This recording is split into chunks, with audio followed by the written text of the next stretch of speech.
And you all are water people, so you will have some appreciation for this. We're sitting on the Calsac Channel. This was originally the route of the Little Calumet River.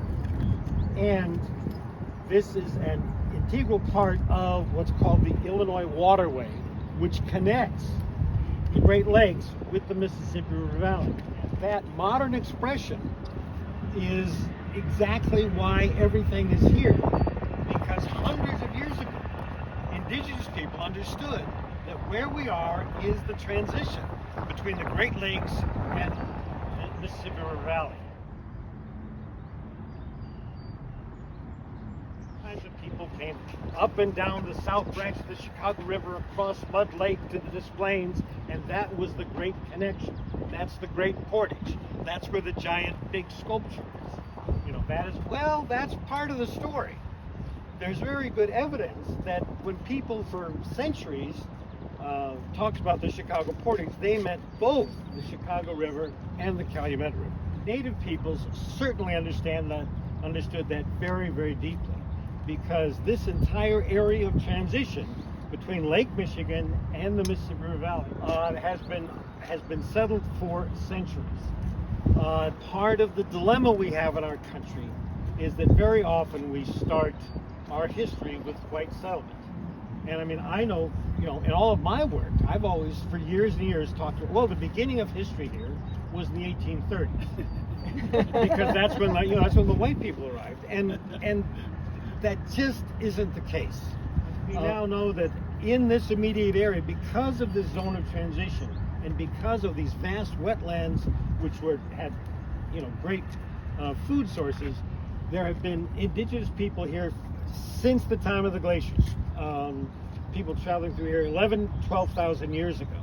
The real settled history of our region really begins between 300 and 250 years ago with the establishment of permanent indigenous settlements. And by the mid to late 1700s, this area is well settled in communities predominantly led by people by the Potawatomi.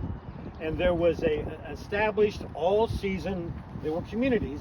There was a Lake Calumet community, a Saganaski community above the Saganaski wetlands, a Hickory Creek community down near New Lenox, a Thorn Creek community where Thornton now is, and there was a Little Calumet River community that extended basically kind of from probably to this point.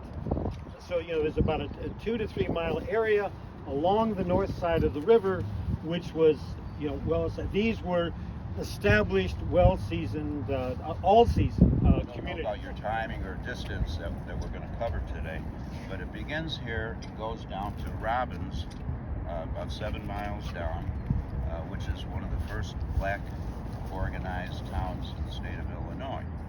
And so now they have Bovian Woods right here. We are here. We are here, right. Out here, first the barges, no sailboats because they can't fit under the bridges. But just to be aware of that,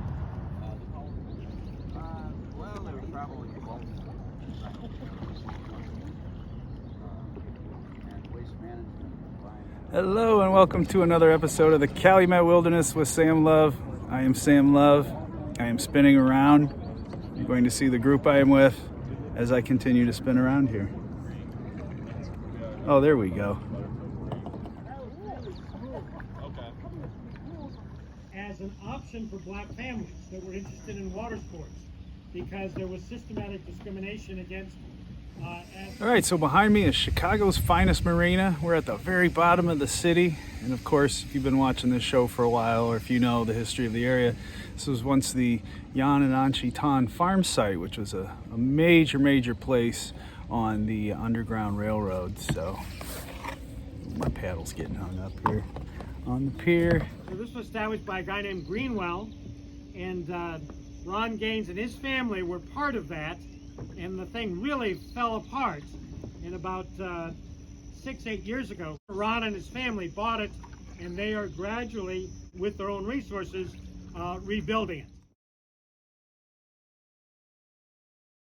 left Holland, both because of some political and religious oppression, but also to make their way in the new country.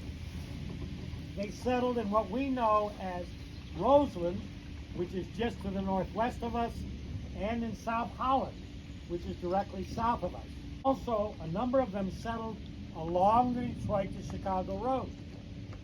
And a young Dutch family, Jan and Angie Tunt, got a hold of this parcel of land, 40 acres, starting basically about 100 yards behind me, 40 acres going to the east along the Little Calumet River. Of course, the Dutch, when they came, they all talked to each other and they spoke Dutch. But there were two families that spoke English. Two families spoke English, the Kuipers and the Tuns. And so it was natural that as freedom seekers came south out of Chicago in the 1840s and 50s, between here and Chicago was 15 miles of open country. In northern Illinois, there were no secret rooms, no secret tunnels, no secret pathways. It was all pretty much an open secret. And so people would keep travelers would stay in their barn, in the spare bedroom. They'd sleep overnight by the fire, but people were welcomed in.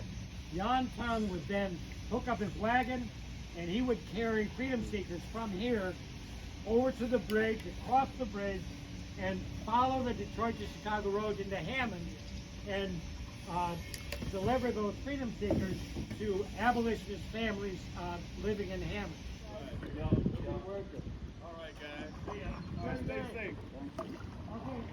So the group's pressing on a little bit to the old bridge, which is Indiana Street today, which is a major road out to Detroit, and I better go catch up with them.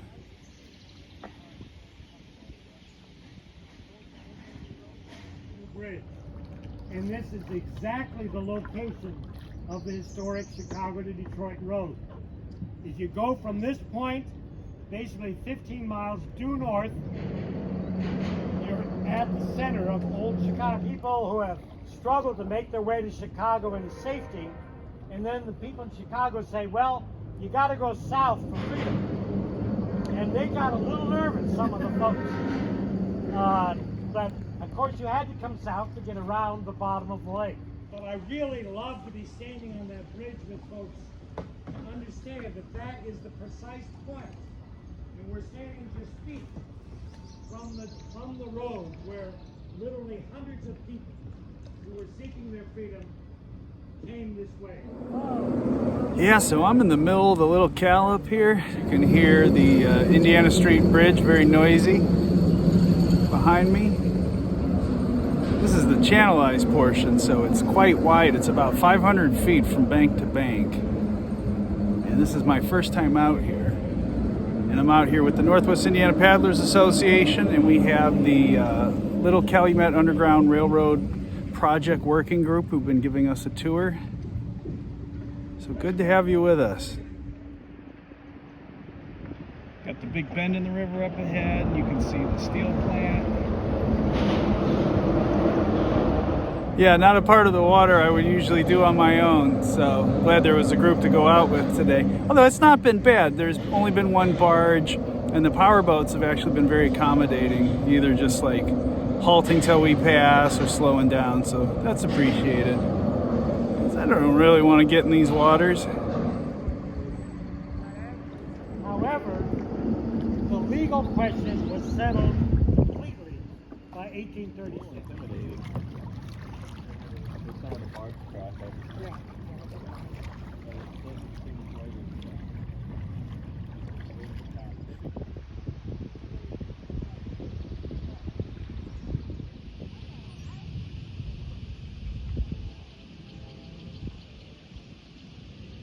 We'll get that scenic landfill in the background there. Hey, thanks again for joining me on another adventure in the Calumet Wilderness. If you like this, check out some of my other videos from this specific part of the region. Great Dutch history, great African American history, great environmental history, some tragic environmental inequalities as well out here. But check those out, all right? I'll see you in another adventure in the Calumet Wilderness.